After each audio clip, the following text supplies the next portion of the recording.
Verso a verso. La palabra de Dios, el único alimento verdadero para su vida espiritual.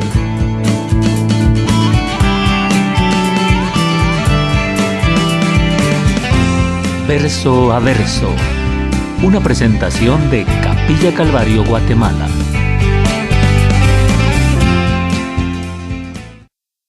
Estamos estudiando la primera epístola del apóstol Pedro en su capítulo 1.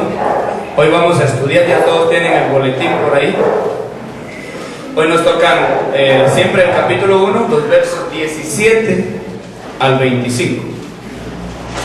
Y si invocáis por Padre a aquel que sin acepción de personas juzga según la obra de cada uno, conducíos en temor todo el tiempo de vuestra peregrinación, sabiendo que fuisteis rescatados de vuestra vana manera de vivir, la cual recibisteis de vuestros padres, no con cosas corruptibles, como oro o plata, sino con la sangre preciosa de Cristo, como de un cordero sin mancha y sin defecto, ya destinado desde antes de la fundación del mundo, pero manifestado en los postreros tiempos por amor de vosotros, y mediante el cual creéis en Dios, quien le resucitó de los muertos y le ha dado gloria, para que vuestra fe y vuestra esperanza sean en Dios, habiendo purificado vuestras almas por la obediencia a la verdad, mediante el Espíritu, para el amor fraternal no fingido. Amaos unos a otros entrañablemente, de corazón puro, siendo renacidos, no de simiente corruptible, sino de incorruptible, por la palabra de Dios que vive y permanece para siempre. Porque toda carne es como hierba, y toda la gloria del hombre como flor de la hierba. La hierba se seca y la flor se cae, mas la palabra del Señor permanece para siempre. Y esta es la palabra que por el Evangelio os ha sido anunciada. Oremos. Señor Jesús, estamos aquí para predicar tu palabra, Señor, no las palabras humanas. Te pido que tú quites todo aquello, Señor, que a ti no te agrade, y que sea realmente tú, Señor, a través de tu Espíritu Santo, Señor, a través de mis labios, que tú hables al corazón de todos, Señor, incluyéndome a mí. Por favor, que nosotros logremos comprender en esta hora todo lo que tú has hecho por nosotros, Señor, y que es más que suficiente. Tu gracia es más que suficiente, Señor, para darnos la fuerza, Señor, para salir de las tentaciones, para salir victoriosos en medio de las tentaciones, para poder demostrar el temor, Señor, que nosotros manifestamos para ti. En el nombre de Jesús, háblanos hoy. Amén y amén. Puede sentarse. El temor a Dios. Cuando hablamos del temor a Dios, ¿hay algún verso en especial que a usted se le venga a la mente cuando hablamos del temor a Dios? El temor a Jehová es el principio de la sabiduría. Sí, es el mismo que a mí se me vino cuando empecé a estudiar el texto. Fue lo primero que se me vino, y alguien podría basar en todo esto su enseñanza. Y por supuesto, esto es ciertísimo. El principio de la sabiduría es el temor a nuestro Dios, a Jehová de los ejércitos. Esto lo usaban en mi colegio, por eso lo sé de memoria.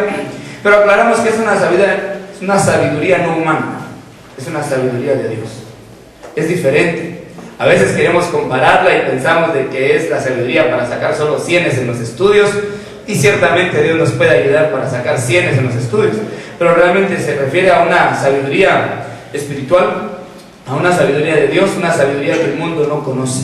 Es diferente. Lo que produce el temor de Dios, pero es importante que hablemos del temor de Dios hoy en día, porque sin duda alguna la iglesia cristiana, o la que se hace llamar cristiana, pareciera carecer del temor de Dios. De hecho, muchos no podríamos, vamos a incluirnos de esta manera para no ofender a nadie, tal vez diferenciar entre qué es un cristiano con temor a Dios y qué no. Bueno, podemos exagerar. Hoy en día hay muchos que dicen que van a la iglesia, pero no se sabe si son cristianos o no, o ya no saben cuál es la diferencia entre el mundo y la iglesia. Usted puede ir en un autobús, alguien, tal vez aquí sí, igual que yo andamos en autobuses, y escucha que oyen música cristiana, y uno dice, qué bonito, ¿va? Van escuchando música cristiana.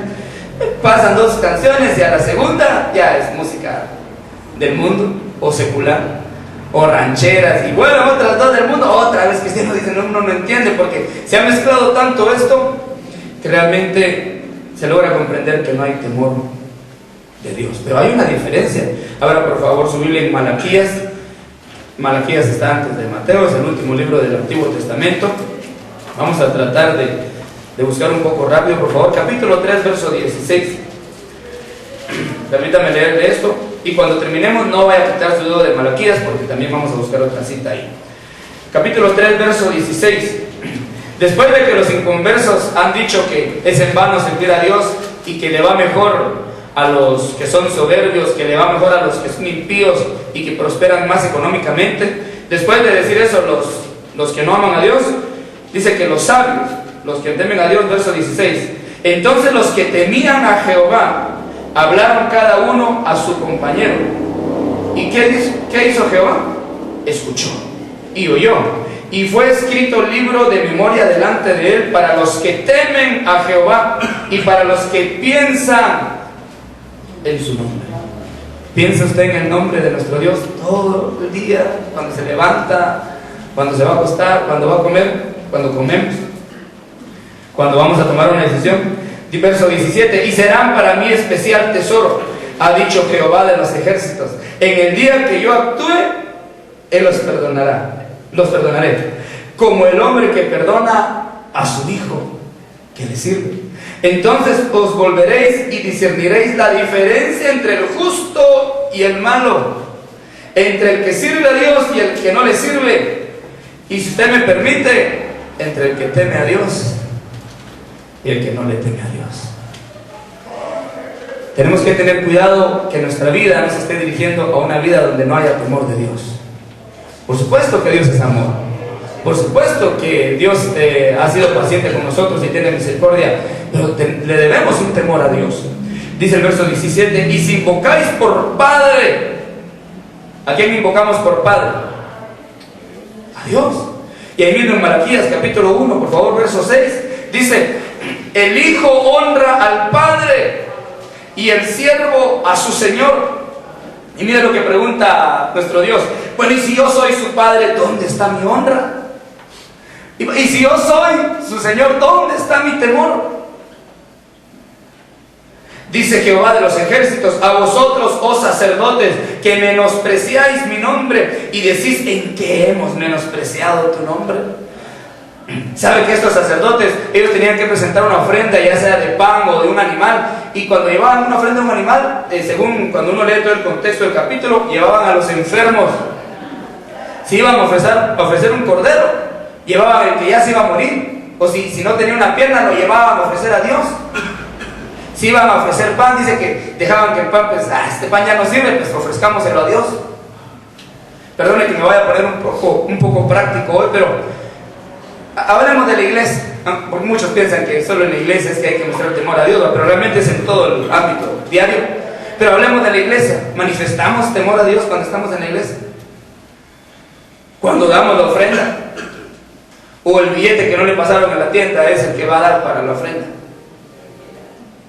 Tenemos temor delante de Dios cuando vamos a hacer algo, y no le estoy diciendo de que tiene que dar el billete más nuevo, que tiene que ver algo, pero nosotros tenemos ese temor de Dios cuando pensamos en dar algo o hacer algo, cuando alabamos a Dios. ¿Lo hacemos de corazón o los hermanos aquí cantando, ensayando y para venir a adorar a Dios, y cuando nos toca que cantar a los del pueblo, mascando chico? ¿Venimos a alabar a Dios verdaderamente, o en medio de la oración no manifestamos ese temor a Dios? ¿O necesitamos ser como en otras iglesias? Yo he estado en unas iglesias donde si uno no está viendo al frente y adorando y con las manos levantadas, hay un diácono atrás diciendo, adoren, adoren. Hay iglesias así, aunque parezca gracioso.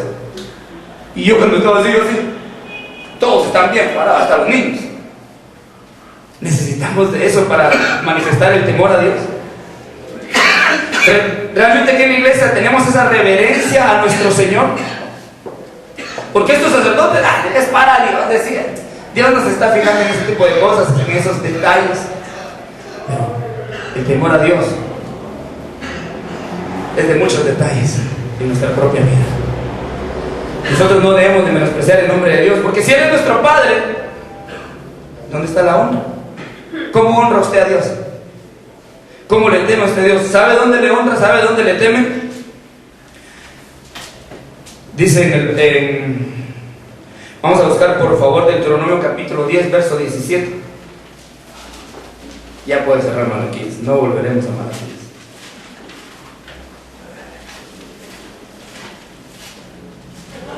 Deuteronomio capítulo 10. Como hijos de Dios, a nosotros no se nos debe pasar por alto de que Dios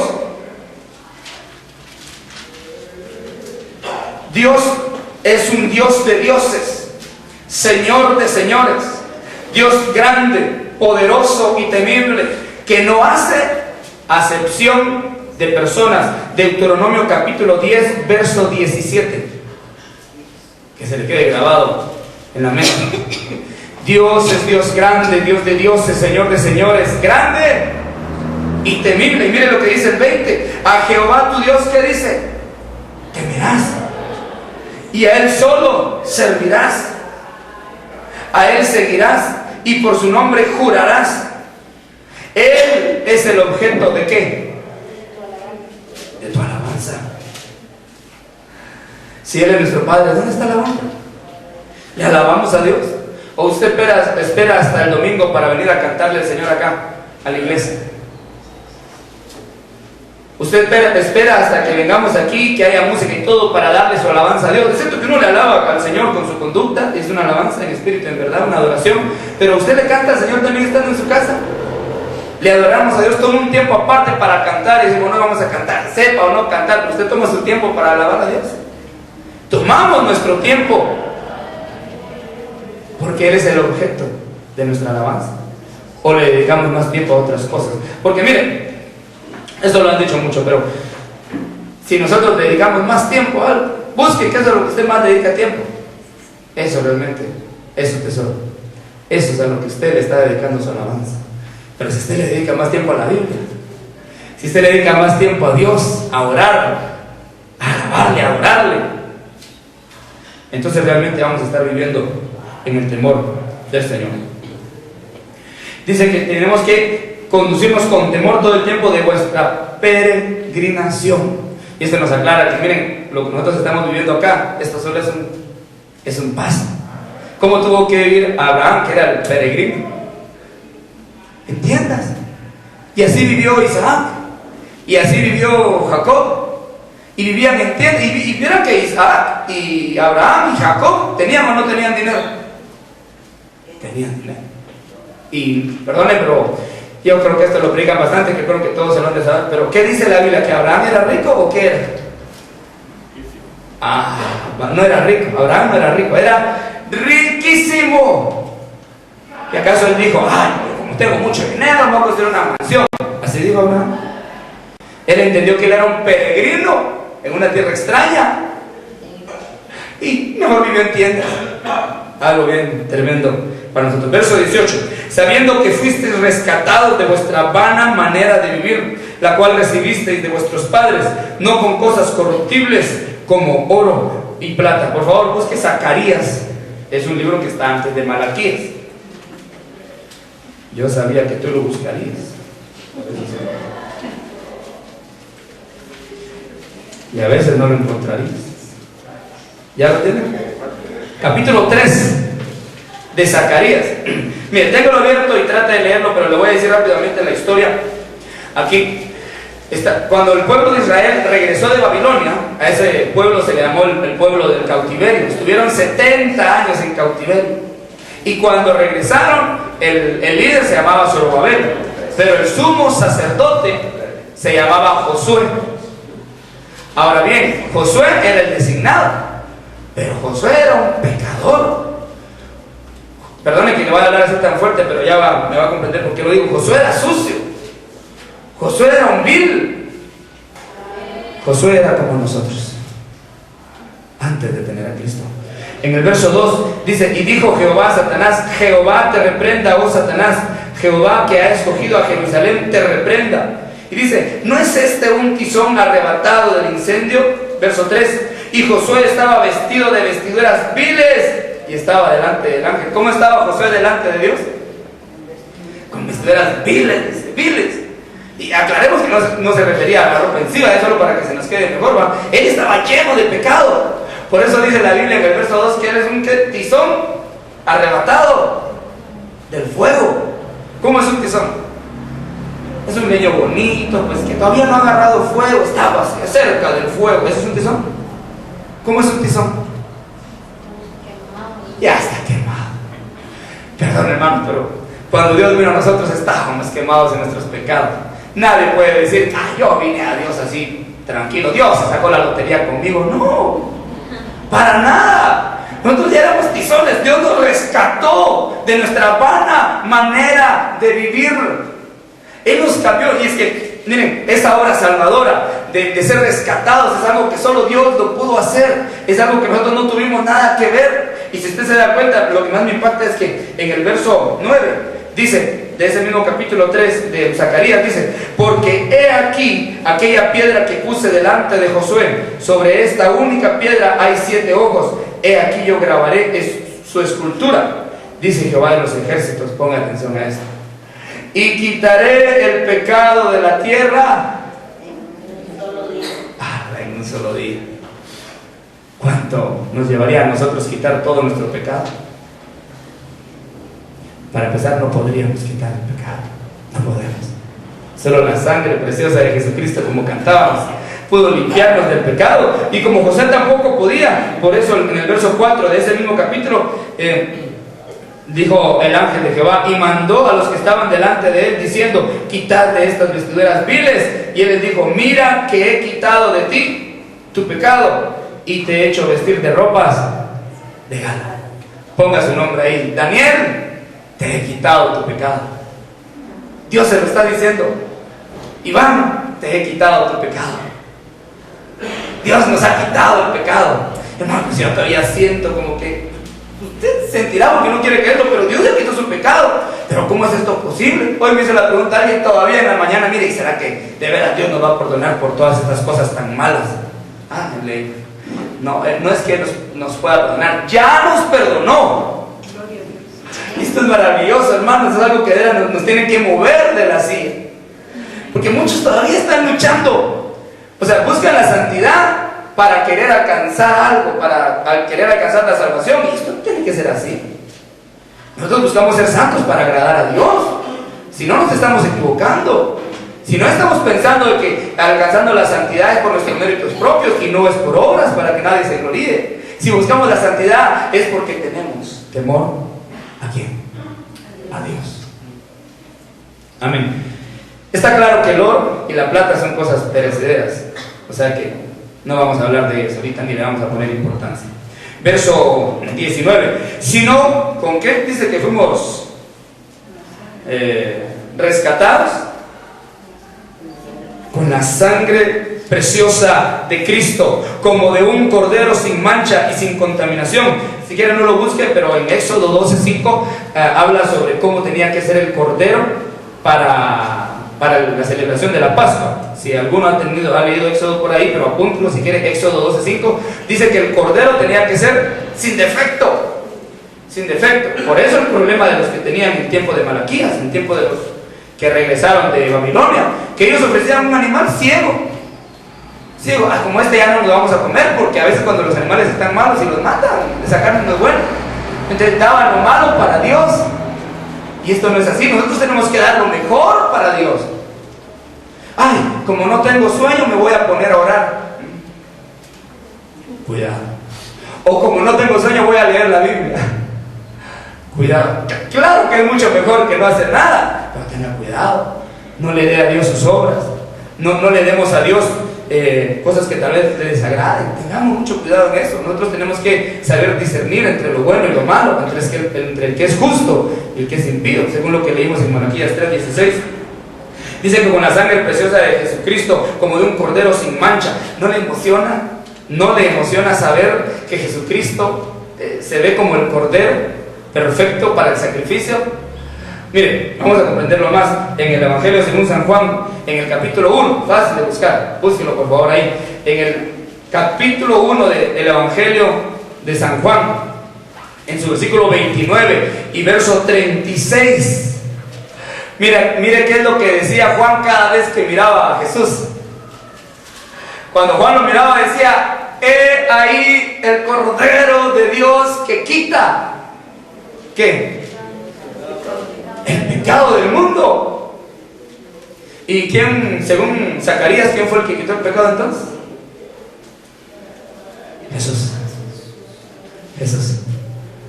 Jesús es Dios. Por aquellos que todavía andan ahí pensando que si Jesús es Dios, no. Pero Jesús era el Cordero sin defecto que quitó el pecado del mundo. Y en el verso 36 vuelve a decir: he aquí el Cordero de Dios.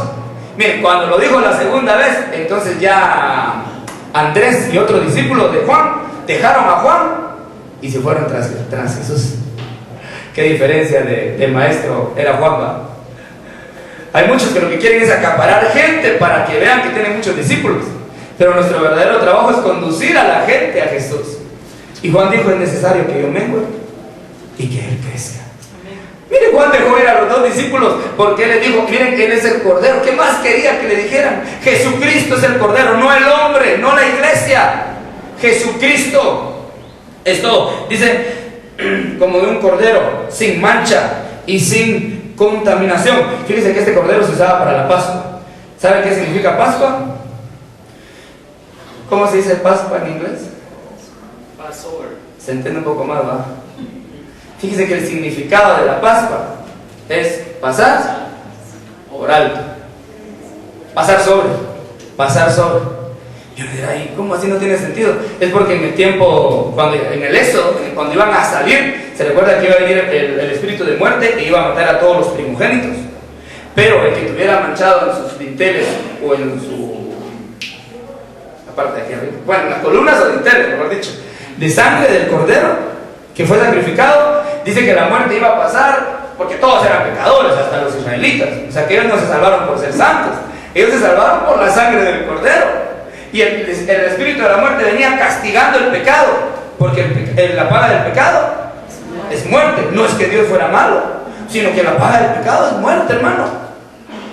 Venía la muerte y matando, dando la paga al pecado. Pero cuando pasaba por un pecador israelita, miraba la sangre del cordero. ¿Y qué hacía la muerte? Pasaba por alto. Lo mismo pasa con nosotros. Miren, por supuesto que todavía pecamos, por supuesto que todavía nos equivocamos, pero cuando viene el castigo, ¿sabe qué está pasando? Pasa por alto. Abra su Biblia por favor en Romanos 3:24. Romanos 3:24. Esto es para que usted aprenda este esgrima bíblico. Y yo también. Mire, para empezar, todo esto es gratis. Gratis. Dice Romanos 3:24: siendo justificados gratuitamente por su gracia, mediante la redención que es en Cristo Jesús, a quien Dios puso como propiciación por medio de la fe en su sangre, para manifestar su justicia a causa de haber pasado por alto en su paciencia los pecados pasados. Si nosotros estamos, miren, de la mano de Jesucristo, cuando venga el castigo, va a pasar por alto. ¿Por qué? Porque nosotros estamos cubiertos con la sangre de Cristo. O sea, la sangre de Cristo no es como muchos han agarrado, como que fuera un amuleto, va. Uy, cubrirte con la sangre de Cristo para que no tengas accidentes, va. Si va a alta velocidad y va tomado, va a tener un accidente. Ay, yo por eso a mi hijo, le oro al Señor y lo cubro con la sangre, dicen algunos, para que no le pase nada. Pero si eres muy imprudente, le va a pasar algo. En todo caso, van a decir que la sangre de Cristo no lo protegió, pero realmente la sangre de Jesucristo es para que pase por alto el castigo, que era la muerte. Es para librarnos del pecado, es para lavarnos, para purificarnos, no como un amuleto. Verso 20: ya destinado desde antes de la fundación del mundo, pero manifestado en los postreros tiempos por amor de vosotros.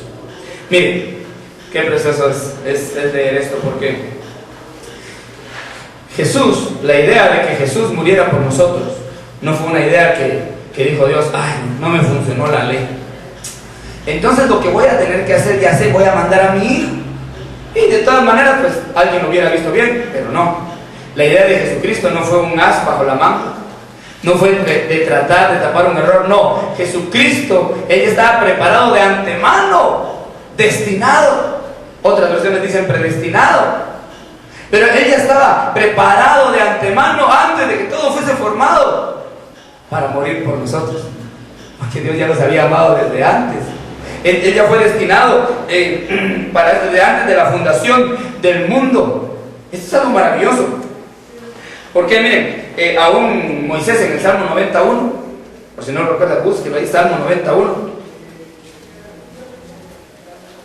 Y ahí lo guardo un poco porque lo vamos a volver a ver. Pero miren el Salmo 91, ¿qué es lo que dice? Señor, tú nos has sido refugio de generación en generación. Y el 2, antes que naciesen los montes y formases la tierra y el mundo, desde el siglo y hasta el siglo. Nuestro Dios no es un Dios solo de hoy. Hay religiones que han inventado a su Dios que es de ahora, pero nuestro Dios es un Dios que era, que es y que será por los siglos de los siglos. Dios es eterno, Dios es maravilloso y nos tenemos que gozar en eso. Aún Jesucristo dijo que Él era antes de Abraham. Si quieres no lo busque, pero Él en Juan 8:58 dice que antes de que Abraham fuera, yo ya era. Jesús ya estaba. No, es que Jesús nació hace 2000 años. No, Jesús ya era. Él siempre ha sido. Si al principio era el verbo era con Dios, el verbo estaba con Dios, era con Dios, y el verbo era Dios. Jesús es Dios. Jesús ya estaba, pero Él se ofreció a sí mismo, como cantábamos. ¿Qué quiso Él? Morir por nosotros. Desde un principio Él no lo obligaron. ¿Quién mató a Jesús? ¿Los judíos o los romanos? Nadie. Él se ofreció. Él dijo, yo di mi vida y por eso yo la puedo volver a tomar. Jesús es poderoso y con todo que Él es poderoso, Él quiso dar su vida por ti y quiso dar su vida por mí. Pero algo de lo que más me impacta aquí, en este verso 20, es de que dice que Él ya estaba preparado de antemano, pero fue manifestado en estos tiempos. ¿Por qué? Por amor a nosotros, hermano. Cuando yo comprendí este pasaje, Dios me ama. Hermano, Dios lo ama. Dios nos ama a todos nosotros. Es que yo a veces no lo siento y no lo miro. Sí, pero eso no va a cambiar nada. Dios te ama. Por eso Él se manifestó ahora. Los profetas querían verlo, los ángeles anhelaban verlo, pero Él se esperó hasta estos tiempos por nosotros. Él nos amó y dice que nos amó con amor eterno. Se manifestó a nosotros, hermano. No se goza porque Dios nos ama a nosotros. Se nos olvida como cristianos de que Él nos ama, y bajo ese amor es que debemos andar en temor, porque ahora entendemos que fue por su sangre preciosa, que Él fue un cordero sin mancha. ¿Se da cuenta todo lo que Él tuvo que hacer para salvarnos a nosotros? Si usted se pusiera a pensar qué tendría que hacer yo, como preguntó aquel joven, Señor, ¿qué tengo que hacer para heredar la vida eterna? Usted se daría cuenta que para empezar es imposible, pero aún con todos los intentos que quiera hacer son difíciles. Guardar la ley nadie puede, pero Jesús sí lo hizo, lo preparó de antemano, vino aquí a la tierra, se humilló, guardó la ley, estuvo sin pecado, todo para ofrecerse por nosotros, porque nos amaba. Él nos amó. Ese es el amor de Dios, hermano. Pero si yo a veces no siento que amo al Señor, sí importa, usted debería de amarlo, pero el amor no depende de eso. Mire lo que dice Juan, por favor busque Juan, primera carta de Juan, capítulo 4, verso 10. Primera epístola del apóstol Juan, capítulo 4, verso 10. ¿Qué dice? Muy bien. En esto consiste el amor, no en que nosotros hayamos amado a Dios, sino en que Él nos amó a nosotros y envió a su Hijo en propiciación Dios lo que quiere es que usted venga a Él. Hay muchos que dicen, yo voy a la iglesia hasta que lo sientan. Usted solo venga. Yo voy a la iglesia cuando no tenga pecados. ¿Cuándo va a venir? Siempre va a tener pecado. Nunca lo va a poder dejar porque por su propia fuerza no puede dejar nada. Solo es Dios que con su amor Él nos va a cambiar. Y el amor de Él ni siquiera depende de nosotros. El amor de Él depende de que Él nos amó y por eso Él mandó a su único Hijo a morir por nosotros. Alabamos tu nombre, Señor. Verso 21. Y mediante el cual creéis en Dios, quien le resucitó de los muertos y le ha dado gloria, para que vuestra fe, esperanza sean en Dios. Mira, este verso es muy interesante, aunque uno lo lee rápido y uno dice, bueno, ¿qué podemos sacar de este verso? Pero lo primero, es que cuando dice mediante por Él, o sea, mediante por Cristo, nos tiene que parar en la posición que siempre tenemos que estar. Nosotros somos cristocéntricos. ¿A qué se refiere eso?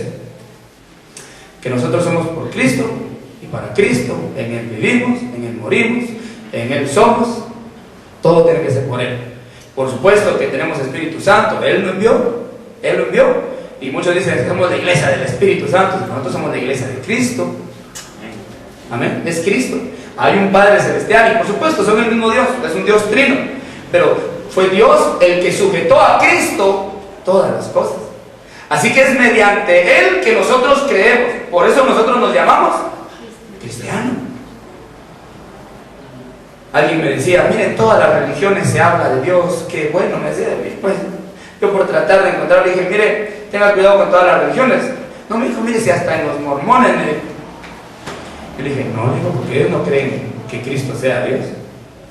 No creen que todas las cosas estén sujetas a Cristo.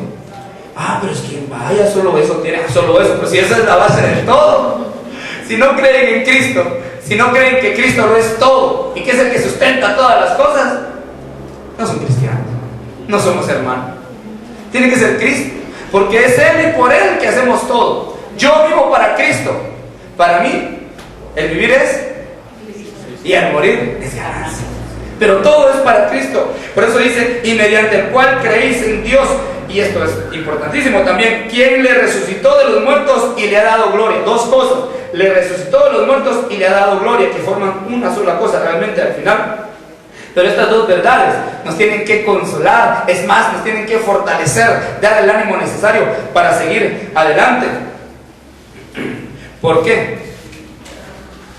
Por favor, yo creo que usted también vaya a buscar en este momento Romanos 8:1.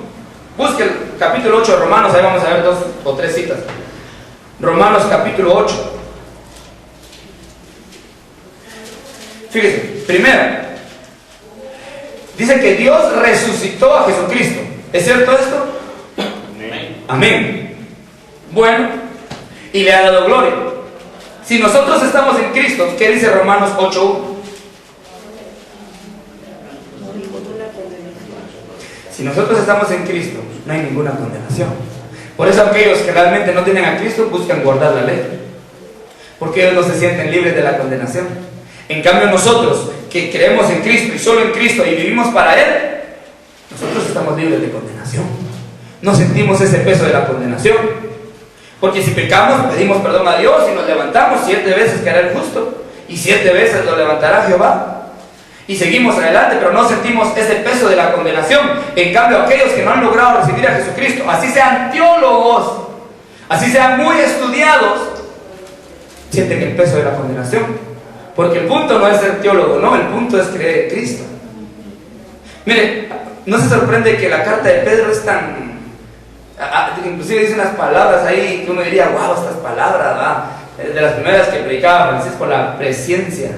Y son palabras que uno dice, wow, todo lo que escribe. Y sabía que Pedro ni estudió, ¿no? Ninguno de los discípulos. Tal vez el único que era estudiado era el apóstol Pablo. Pero de ahí dice que todos se quedaban asombrados. Pero si estos ni estudiaron, ¿de dónde sacaron esta sabiduría? Es que no es sabiduría humana, es sabiduría de Dios. Bueno, pero si nosotros estamos en Cristo, porque es mediante Él, entonces primero, no tenemos condenación. Eso es lo primero. Por su resurrección. Mire, en ese mismo capítulo, mire, en el verso, por favor, 33 y 34. Dice así, en ese capítulo 8. ¿Quién acusará a los escogidos de Dios? Dios es el que justifica. ¿Quién es el que condenará? Cristo es el que murió, más aún, Él es el que también resucitó, el que además está a la diestra de Dios, el que también intercede por nosotros. Entonces, si nosotros nos aferramos a la resurrección de Jesucristo, la tomamos como nuestra base, no nos tenemos que preocupar. Primero, no nos pueden condenar porque estamos en Cristo. Es porque Él es el único que resucitó, el único que nos podría condenar es Él. ¿Y qué dice San Juan 3:17? No le digo 3:17 porque ese ya lo sabemos, ¿no? Pero ¿qué dice 3:17? Lo he leído yo, lo ha leído Francisco. ¿Qué dice San Juan 3:17?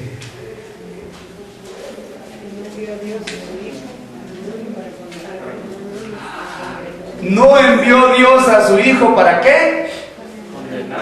Para condenar al mundo. Y el único que nos puede condenar, ¿quién es? Claro está, el que no cree en Cristo, ese ya está condenado. Pero lo segundo es de que si nosotros creemos que Dios resucitó a Jesucristo, estamos bien, porque miren ese mismo capítulo de Romanos 8:11 dice que y si el espíritu de aquel que levantó de los muertos a Jesús mora en vosotros, el que levantó de los muertos a Cristo Jesús vivificará también vuestros cuerpos mortales por su espíritu que mora en vosotros. En otras palabras, si Cristo resucitó, yo también. Yo también. Usted habla, o nosotros, perdón, que a veces me confunden esto, pero nosotros hablamos así. Miren, cuando yo resucite, bueno, y si no resucito voy a ser transformado. Miren, si esta fuera nuestra forma de hablar delante de las personas, sí nos llamarían locos. Pero como no, como ya no es esa nuestra forma de hablar, cuando Cristo venga todo va a ser maravilloso y todo, y la gente dice, Cristo viene y no ha venido, sí, pero ya va a venir, así Dios lo dice y yo lo creo. Si nosotros esperamos eso, ¿qué es lo que estamos esperando? Mire, por favor, aunque no estaba apuntado aquí, en ese mismo capítulo 8 de Romanos, por favor, en ese mismo verso 34. Dice: ¿quién me separará del amor de Cristo? ¿Tribulación, o angustia, o persecución, o desnudez, o peligro, o espada? Nada. Como está escrito, por causa de ti somos muertos todo el tiempo, somos contados como ovejas de matadero. Antes, en todas estas cosas somos más que vencedores por medio de aquel que nos amó, por lo cual estoy seguro que ni la muerte, dice, ni la muerte. Muchos cuando hablan, planifican de su vida, porque saben que la muerte es el final, pero nosotros no planificamos así. Nosotros planificamos para más allá de la muerte, porque ni la muerte nos podrá separar del amor de Dios. O sea, ni la vida. Lamentablemente a muchos la vida los separó del amor de Dios, porque no están en Cristo Jesús. Pero si estamos en Cristo, vamos a resucitar. ¿Y por qué estamos seguros que vamos a resucitar? Porque Jesucristo resucitó. Si el Espíritu de Dios pudo resucitar a Jesucristo, nos puede resucitar a nosotros. Amén. Verso 22. Habiendo purificado vuestras almas por la obediencia a la verdad, mediante el Espíritu, para el amor fraternal no fingido, amaos unos a otros entrañablemente de corazón puro. Podríamos estudiar palabra a palabra, pero le voy a aprovechar que es verso a verso nada más, si no, no saldríamos hoy. Pero quiero resumirle este verso, la primera parte de este verso en algo. Dice que hemos sido purificados. Ahora, dése un pequeño salto hasta donde dice, ¿para el qué? Muy bien. Venimos hablando de una vida en temor a Dios, porque el temor a Dios es el principio de la sabiduría, porque Dios dice que como Padre se le tiene que honrar y como Señor se le tiene que temer, porque el Señor dice que va a hacer diferencia entre los que temen a Dios y los que no le temen, entre los justos y los injustos. Pero me llama la atención que el primer versículo que leímos, el 17, dice que Dios es un Dios que no hace ¿qué? Acepción de personas. ¿Se recuerda lo que leímos en Deuteronomio capítulo 10, verso 17? Dios es Dios de dioses, Señor de señores, grande y temible, que no ¿qué? Que no hace acepción de personas. Y nosotros vamos a ver en medio de todo esto de que Dios le pone un énfasis muy importante al cuidado, a la conducta de cada uno de nosotros como cristianos hacia el trato a las demás personas. Eso es muy importante, Jesús dijo que toda la ley se resume en dos mandamientos: amarás al Señor tu Dios con todo tu corazón, con toda tu alma, con toda tu mente y con todas tus fuerzas. ¿Y cuál es el segundo y grande mandamiento? Amarás a tu prójimo como a ti mismo. En todo esto se basa la ley y los profetas, dijo Jesús. Ven qué sencillo. En todo esto se basa. Entonces, nosotros tenemos que entender que cuando Dios nos cambia, cuando Dios nos purifica para amar. Porque nuestro mayor problema es este, que tenemos que amar, pero no como amor fingido. Esto mismo lo dice en Romanos 12:9. Solo ahí apúntelo si quiere. Romanos 12:9 dice que nuestro amor no tiene que ser fingido, ¿verdad? Porque hay algunos que tratan de demostrar el amor con palabras.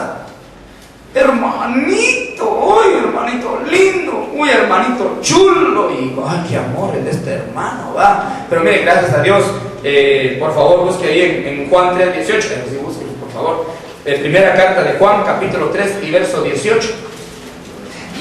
Y póngale un dedo ahí, póngale algo ahí, no sé qué le pueda poner ahí para separarlo, porque ese capítulo de Juan lo vamos a usar un poquito más todavía.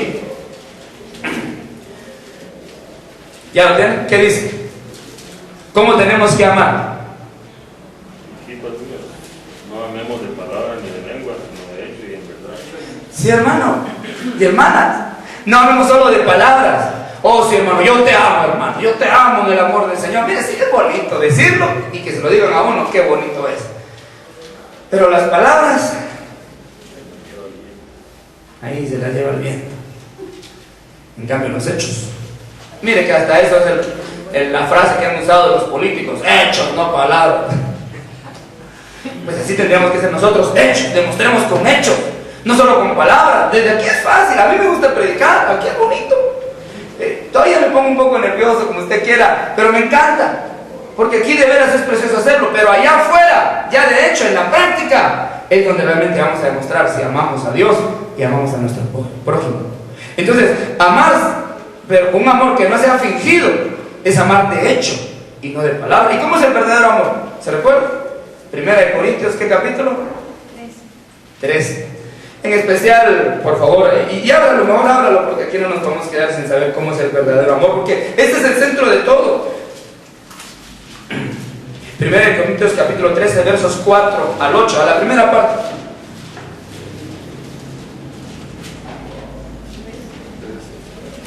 ¿Ya lo tiene? Dice en el verso 4, dice que el amor es sufrido, es benigno, el amor no tiene envidia, el amor no es jactancioso, no se envanece, no hace nada indebido, no busca lo suyo, no se irrita, no guarda rencor, no se goza de la injusticia, mas se goza de la verdad. Todo lo sufre, todo lo cree, todo lo espera, todo lo soporta. El amor nunca deja de ser. Si usted ama a un hermano y el hermano se va y por eso, ahora ya no lo miro, ya ni me acuerdo de él, ese no es el amor, porque el amor nunca deja de ser. Dice que nos tenemos que amar nosotros. Así, o sea, no solo con palabras, porque con palabras, Iván, te amo. Esa es la palabra, pero yo se lo tengo que demostrar con hechos. Se lo tengo que demostrar con hechos. Y con todo lo que está aquí, lo tengo que amar con el amor que dice acá. Por eso dice que tenemos que amar con un amor. Lea por favor otra vez el verso 22. Dice que amamos unos a otros como. Tu versión dice fervientemente. Pero me gusta mi versión, la Valera normal. ¿Qué le dice esa palabra entrañablemente? ¿De dónde viene? De las entrañas. ¿Cuándo se le han movido a usted las entrañas? Seamos honestos para aprender mejor aquí. ¿Cuándo se le han movido a usted las entrañas? Así que de veras que por amor se le han movido las entrañas. Con la novia. Cuando conocí a la... no, dice, ay no, y bien que le hacía cosas. Es que siento mariposas, esas eran las entrañas. Las mariposas. Con sus hijos. Cuando nacieron, ya yo sentía algo maravilloso. Yo estaba ahí cuando nació mi nena, Cristian, y yo contento de ver a Dios. Yo no cabía, y eso que soy grandecito, y no cabía con las entrañas. Yo tengo que amar a Francisco entrañablemente, así como sentí cuando nació mi hija, lo que sentí cuando Cristi me dijo sí, pues así lo tengo que amar entrañablemente. Mira el que tiene la paz. Mírelo, por favor. A ver, no mira a la esposa, o sea, yo, ahí sí no, mira el que tiene atrás, pues mejor. Mira el que tiene atrás, a ese que tiene atrás, aunque le caiga mal, lo tiene que amar entrañablemente. Ah, qué amor es el que Dios pide. Ay, fíjate que esta es la parte de este verso. Tenemos que entender de que temer a Dios significa amar al prójimo. Ahora, hay 4 cosas que quiero sacar acá, pero las primeras 2 son estas. ¿Por qué es tan importante amar al hermano? Bueno, la primera es importante porque nos dice si realmente estamos vivos o muertos. ¿Cómo así, hermano? Por favor, ¿se recuerda que le dije que no quitara su dedo de la primera carta de Juan? Primera de Juan 3:14, ¿qué dice? Primera de Juan 3:14. Igual les estoy dando tiempo. ¿Ya lo entienden? Dice: nosotros sabemos que hemos pasado de muerte a vida en que amamos a quienes. Y el que no ama a su hermano. Entonces, ¿por qué es tan importante amar al hermano? Porque si usted no los ama, usted no ha nacido.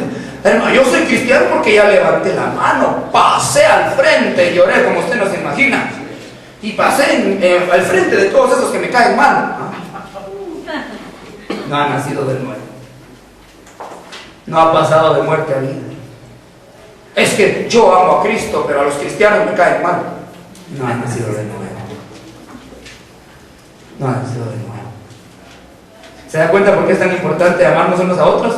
Nos dice si ya pasamos de muerte a vida. Segundo, fíjense que, ¿se recuerdan que dijimos que la ley se resumía en 2 mandamientos? Amar a Dios y amar al prójimo.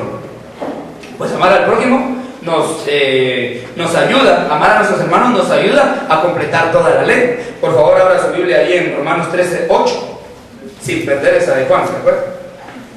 Romanos 13:8. Pues dijeron, no sabía que la Biblia tenía tantos libros, ¿no? Romanos 13:8 dice: no debáis a nadie nada, sino el amaros unos a otros, porque el que ama al prójimo, ¿qué dice? Una vez me dijo una sabatista: usted no guarda el sábado, por eso no ha cumplido la ley. Sí, digo, sí la he cumplido. ¿Por qué? ¿Cómo? ¿En dónde? Vengo para amar al prójimo. Claro que lo estaba haciendo por cuestión de enseñanza, porque sé que todos fallamos ahí, que tenemos que aprender a amar a nuestro prójimo. Pero cumplir la ley no es observarla. Cumplir la ley es amar al prójimo, según Jesús. Y es que se recuerda, ¿va? Que todos los mandamientos después del cuarto, o sea, desde el 5.º mandamiento. ¿Cuál es el 5.º mandamiento? Vamos a ver, mis cristianos por aquí. ¿Cuál es el 5.º mandamiento? El 5.º va después del 4.º, maestro. Honrarás, perdón. Ahora sí. Solo que con mi mamá, ¿cómo se lo sabe? No sé por qué, pero ella se lo sabe de memoria ese verso. Honrarás, pero todo desde ahí tiene que ver con el amar al prójimo. No codiciarás, no adulterarás, no robarás. Todo eso es algo que tiene que ver con el prójimo. Por eso lo llaman algunos los mandamientos horizontales, ¿no? Porque tiene que ver con el prójimo. Entonces, en todo caso, amar al prójimo es cumplir toda la ley. Si uno ama al prójimo, no le va a robar. Si uno ama al prójimo, no le va a mentir, no mentirá, ¿se recuerdan? Si uno ama, no va a hacerle daño a la otra persona. Y sobre todo, si lo amamos entrañablemente, es mejor todavía. Amén. Bueno, pero sé que está claro que el amor de Dios dice que yo entiendo que sobrepasa nuestros límites. Porque uno puede amar entrañablemente a la esposa, a la mamá, a la hija, al hijo, ¿verdad? A un hermano, por supuesto. Pero en la iglesia tenemos que ser igual. Por eso es que nosotros nos decimos hermanos. Y los apóstoles nos decían hermanos a nosotros. Hablo de nuestro hermano. Muchos piensan que esto solo es un nombrecito que se nos da a nosotros. Pero cuando nosotros llamamos hermano, por ejemplo, hermana Marina. Si yo le digo hermana Marina es porque es mi hermana. Mi hermana. Pero los que no son hermanos de carne. Con mayor razón, si es hermana en Cristo, es más importante. La familia de Jesús llegó a buscar, llegó María, llegó sus hijas y sus hijos de María. Y llegaron a buscar a Jesús. ¿Y qué dijo Jesús? Señaló a todos los que escuchaban la palabra de Dios y dijo: Ellos son mi familia, los que hacen la voluntad de mi Padre. Y no es que le estaba menospreciando a María y sus hermanos, pero estaba poniendo en alto que es más importante la familia cristiana que la familia terrenal. Con el dolor de nuestro corazón, muchos de nuestra familia terrenal se van a quedar cuando venga Cristo. Muchos de mi familia no conocen a Cristo. Yo les debo de predicar y me debe dar pena eso, pero tengo que reconocer que yo no hago la obra. Si ellos no creen en Cristo, se van a quedar. Entonces, ¿con quiénes voy a pasar la eternidad? ¿Con quiénes? ¿Con quiénes? ¿Quién me quiere acompañar allá a la eternidad para estar con Cristo? Ninguno me quiere acompañar. Quédense. Me voy solito. Vamos a pasar la eternidad juntos. Ay, algunos que no me aguantan. Cosas así. Nos tenemos que amar unos a otros. Si un miembro de un cuerpo se duele, todos se deben de doler. 1 Corintios 12:26. ¿Se acuerdan que están hablando de los dones espirituales? Y Pablo explica que todos somos miembros. No todos somos lengua, no todos somos mano. Pero eso sí, todos somos miembros. Y por favor, ábralo mejor, ábralo porque... 1 Corintios 12:26. Ya después de Romanos está 1 Corintios. Y antes de 2. ¿Ya lo tienen? Muy bien. Dice, de manera que si un miembro padece, todos los miembros se duelen con él. Y si un miembro recibe honra, todos los miembros con él se gozan. Hermanos, que me lastimé, hoy nos contaba una historia. Nos contaba lo sucedido Sergio, que está serio esto, lo que le pasó a Brenda, que se quebró su brazo. Se quebró Brenda un brazo. ¿En cuántas partes, Sergio? Disculpa. En 4. Este debe ser nuestro dolor también. Y compartirlo, se lo dejo en su tarea. ¿Qué es lo que va a hacer? Si llamarla, visitarla, no lo sé, pero nos tenemos que adorar. Y yo sé que es algo terrible y gracias a Dios por la expresión. Vamos a estar orando por él. Podemos ir a verla inclusive, porque si no oramos, tenemos que pedirle a Dios que le dé fortaleza. Hay que orar. Amén. Se comprometen a orar por Brenda. Amén. Que Dios le ayude. Amén. Pero también si un miembro recibe honra, pues hay que gozarnos. ¿Qué dice también Santiago? Y si alguien llora, pues hay que llorar con él. ¿O no dice así? Llorar con los que lloran. Nosotros sabemos que la muerte pues es un paso nada más y que para nosotros los cristianos es ganancia, ¿va? Pero si alguien que perdió a alguien que está sufriendo y está llorando, tampoco no vayamos, no llores. Está llorando, consolémoslo, abracémoslo. Tampoco, o sea, Pablo dice, yo me hago débil a los que son débiles, me hago fuerte a los que son fuertes, me hago judío a los judíos, me hago con ley a los que están bajo ley, me hago sin ley a los que están bajo sin ley, todo con tal de ganar a alguien más para Cristo. Es el amor, es el amor, y somos miembros. Si alguien recibe tiene algún problema, pues nosotros también tenemos que sentirnos. Pero si alguien se goza, pues gocémonos con ese alguien, completamente reciba. Si ya tiene su casa, si al fin logró su casa, gocémonos. Si logró su carro, gocémonos. No, ay, qué bueno hermano que tiene su carro, ojalá se me pinche mañana. Eso no es gozarnos. Cuidado con las cosas que pensamos. El amor a Dios es algo delicado. El amor a nuestro prójimo es algo delicado. Para Dios es vital, completamente. También dice que si alguien tiene necesidad, este pasaje es tremendo. Por favor, ¿se recuerdan que tenían el dedo ahí en 1 de Juan, capítulo 3, verso 17? Casi que ya leímos ese capítulo completamente, pero miren, ese es del 17 hasta el 18. Dice, pero el que tiene bienes de este mundo, ¿qué son los bienes de este mundo? Ahorita todos estamos muy espirituales, ¿no? Y no sabemos, como son cosas de la carne, no sabemos qué son bienes de este mundo. Si usted ya sabe a qué se refiere con bienes de este mundo, y ustedes también, y ve a su hermano tener necesidad y cierra contra él su corazón, ¿cómo puede morar el amor de Dios en esta persona? Ahora, quiero aclarar también, y esto lo aclaraba yo al comentarlo con algunas personas también entre semana, que eso no se refiere a que tiene muchos bienes. O sea, puede tener bienes y poco. O sea, alguien dirá, es que yo a mí porque tengo dinero me están diciendo esto. No, o sea, esto va para todo. Si yo tengo un plato de comida y mi otro hermano no tiene, pues es que no tengo otro para darle, pues dale la mitad. Por eso dice, ama a tu prójimo como a ti mismo. ¿Qué es lo que a usted más le gusta? Eso es el prójimo también. Porque hay que amarlo como nosotros nos amamos. Pero aquí está claro, dice que el que tiene bienes y mira a alguien con necesidad, pero cierra su corazón, es mentira que el amor de Dios esté en él. Es mentira. ¿Somos cristianos todavía? Amén. Verso 23. Siendo renacidos no de simiente corruptible, sino de incorruptible, por la palabra de Dios que vive y permanece para siempre. Renacidos. No nos voy a tener mucho aquí porque ya Francisco en una predicación explicó, nosotros somos regenerados a través del Espíritu Santo. Pero miren que la palabra nacer de nuevo, aquí dice que nosotros nacimos de una simiente incorruptible. ¿Por qué dice de una simiente incorruptible? Porque se refiere a la palabra de Dios. Bueno, ¿y por qué es incorruptible? Porque no perece, porque no muere, o sea, no puede haber corrupción. La palabra de Dios permanece para siempre, es eterna. Dice Mateo 24:35, y léalo porque Jesús lo dice, es algo que Jesús, por ejemplo, él era muy humilde, él es nuestro maestro, él dijo, aprended de mí que soy ¿qué? Pero si en algunas cosas yo siento que él se glorió en extremo y que tenía toda la razón, es en Mateo 24:35. Mire, es algo precioso. Yo me lo imagino a él diciéndolo y diciéndomelo a mí. Mire, ¿qué dice?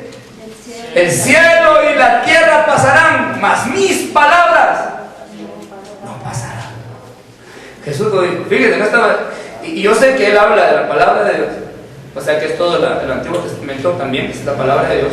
Pero él se refiere a sus enseñanzas ahí que está dando en ese momento. Dice, el cielo y la tierra pasarán, pero mis palabras no pasarán. No pasarán. Es eterna la palabra de Dios. Nosotros nacimos de la palabra de Dios. El mundo fue creado con la palabra de Dios. El mundo fue creado. Dios dijo, sea la luz. Y fue la luz. Salga la hierba del campo, produzca la tierra hierba del campo. Y fueron. No, eso fue un proceso. Ahorita no vamos a entrar en esos detalles, pero fue por la palabra de Dios. Amén. Y además, si fue un proceso, no había ni sol todavía. Así que les faltó el último proceso. No, fue la palabra de Dios. Es que la palabra de Dios es poderosa. ¿Qué sostiene al universo? Dice en History Channel que hay algo que ellos llaman una materia oscura. Le pusieron por nombre hasta eso. Materia oscura, que dicen que ellos no saben cómo es, pero esa materia oscura es la que está en todo y en todos, pero que no cabe nada dentro de esa materia, y esa es la que sostiene al mundo, que no se choquen, que las estrellas, que no sé qué. Ay, digo yo, ni modo, como no tienen a Cristo en su corazón. Pero mire lo que dice Hebreos 1. Hebreos 1. Y léalo bien porque lo vamos a volver a usar. Dice Hebreos 1, verso 3. Hablando de Jesucristo, dice, el cual siendo el resplandor de su gloria y la imagen de su sustancia, y quien sustenta todas las cosas con la palabra de su poder. ¿Qué es lo que tiene unido al universo? La palabra de su poder. Es una palabra que hoy nos dice, hoy te doy vida. Si hoy venimos a Cristo, hoy Jesucristo te da vida, te quita el pecado, te restaura, te purifica para que tú puedas amar a tu hermano, para que yo pueda amar a mi hermano. Si es una palabra de poder que sustenta el universo, un universo que de todas maneras cuando todo esto pase va a ser consumido por el fuego, no nos va a sustentar a nosotros. La palabra de su poder. Y Dios dijo, sea los árboles, pero son perecederos también. En cambio, cuando dijo que nosotros, que naciera un pueblo en sí, un nuevo pueblo, en un solo día nace un solo pueblo, dice una profecía también. Pero este va a ser un pueblo eterno. Dice que para siempre vamos a morar con él. Algo maravilloso. Pues esta es la palabra. Somos nacidos de una simiente incorruptible. Vamos a pasar de una vez al verso 24. Dice, porque toda carne es como hierba, y toda la gloria del hombre como flor de la hierba. la hierba se seca y la flor se cae. Bueno, fíjese que en profecía es Juan, voy a decir Juan porque realmente él era a la persona que se refería en esta profecía. En Isaías 40, versos 6 al 8, por favor. Ya son los últimos que buscan, si no es el último. Dice Isaías 46 al 8. Isaías, todos preguntando dónde está Isaías, está antes de Jeremías. Isaías 40.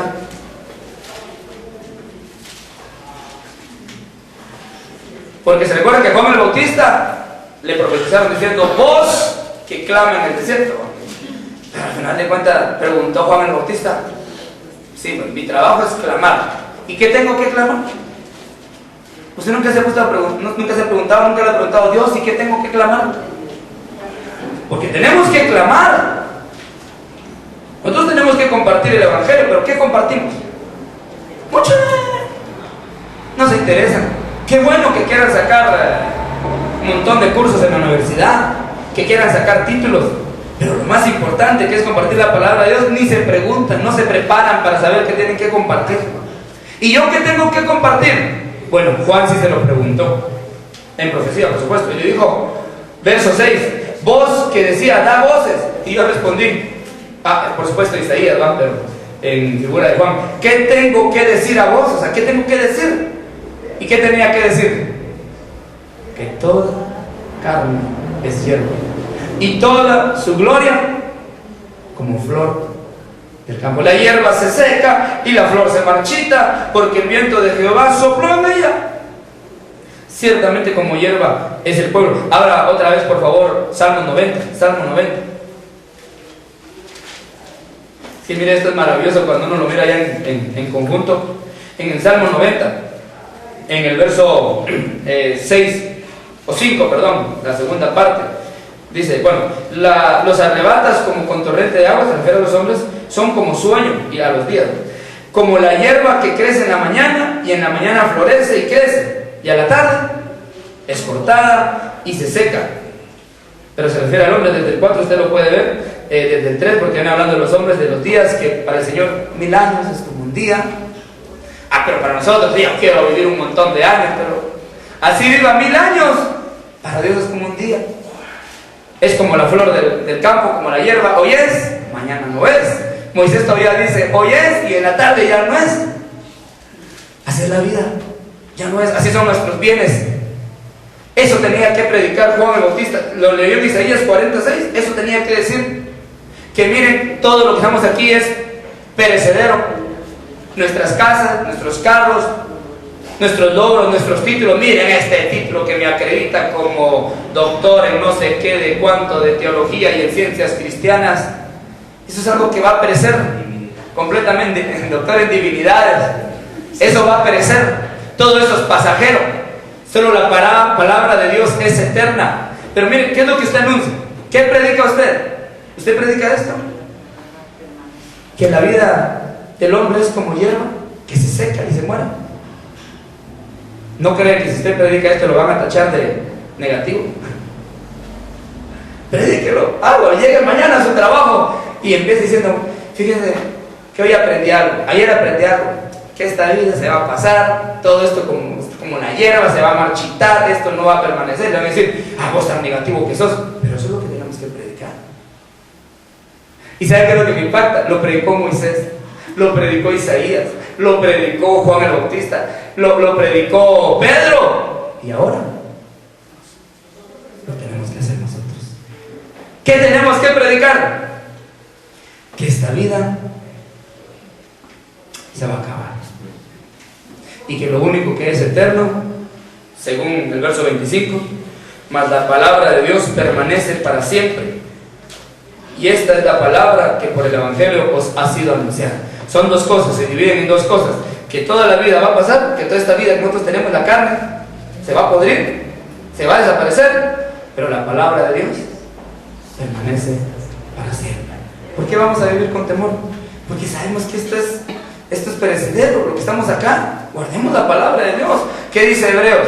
Dice que si la palabra de los ángeles dicha se cumplió, y que toda desobediencia fue castigada, la palabra de Dios, la palabra del Hijo. Si lo quiere buscar, ahí está en Hebreos. Hermanos, vivir bajo el temor de Dios es amar a nuestro prójimo, es amar a nuestro hermano. El principio de la sabiduría, el temor a Dios. O sea que la sabiduría nos lleva a amar a nuestro prójimo. ¿Cuántos hemos ofendido a nuestro prójimo? A nuestro hermano. Algunos ni siquiera a los de la casa ayudamos, ni a la mamá, menos al vecino, menos al de la iglesia. Cuidado, cuidado, porque si nosotros no amamos, estamos muertos. No hemos pasado de muerte a vida. Mas sin embargo, el temor del Señor nos conduce a todo eso. Por eso es que nos conducimos en el temor del Señor, porque esto nos lleva a la santidad de nuestro Dios. Capilla Calvario Guatemala presentó Verso a Verso. La palabra de Dios, el único alimento verdadero para su vida espiritual. Verso a verso, su vida crecerá en el conocimiento del Dios verdadero. Una presentación de Capilla Calvario Guatemala.